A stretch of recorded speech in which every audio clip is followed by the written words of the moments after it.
If you're into football, then you're most likely into football games. And if you're into football games, then you most probably are into one of two games, FIFA or Pro Evolution Soccer. Most people aren't aware of Pro Evolution though. And if you have heard of it, it's probably from decades back with your older brother. Like the whole thing that Pro Evolution brought to the game of football, especially with console, was a fresher angle, fresher graphics, a better experience. With the latest release with the PES 2020 and the talk surrounding it, we decided, hey, let's break out some pizza, break out some controls, and do what we do best. So to get a true sense of what we were dealing with, we invited two friends over and had a 4-player tournament, old school style, just like you used to do with your friends in school. There was some great goals. There was some painful penalties. Cooley does it. And it's never easy to step up and take a penalty, but he started that goal with authority. Awesome chats and banter, and a lot that we can say about this game after all of that. So one of the first things you'll notice with this game is the pace. Playing FIFA will bring a sense of enjoyment from the pace of the game, but when you first get into PES, this pace is slowed down slightly, which makes advancing across the field seem really slow. After the first game, you'll immediately know that this has a lot to do with making sure that there's more control and effort from your side rather than the game.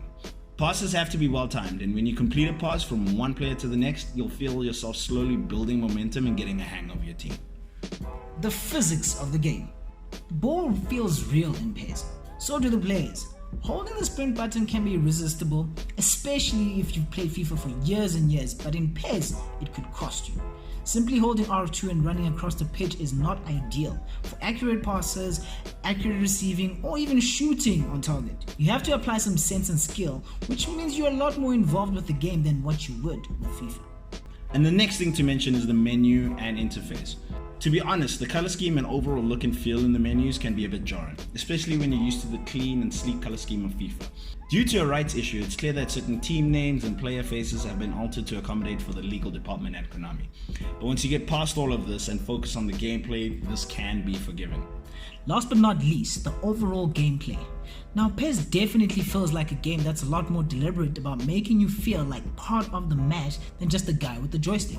When you score a goal, it really can be a satisfying feeling. Toggling the right analog carefully can bring in some beautiful finesse to your player, and there are many ways to score goals in this game. And once you bang one in, it's truly an event. This game is a crowd pleaser, and while we haven't gone as far as running in full manager mode, we can honestly say that you'd be missing out if you didn't at least give it a try. It's definitely a game for football fans, and not just guys who skip a few games when the Premier League season begins. I know, right? Adjusting your player formations and squad is super detailed, and the results of your decisions truly show up in the game. If you haven't played before, do yourself a favor and get involved. This is probably one of the best ones out there. And that's it from us. We'll be back with more game reviews and, more pizzas, more drinks, more Carl, more me. But listen, I'm Mo. And I'm Carl.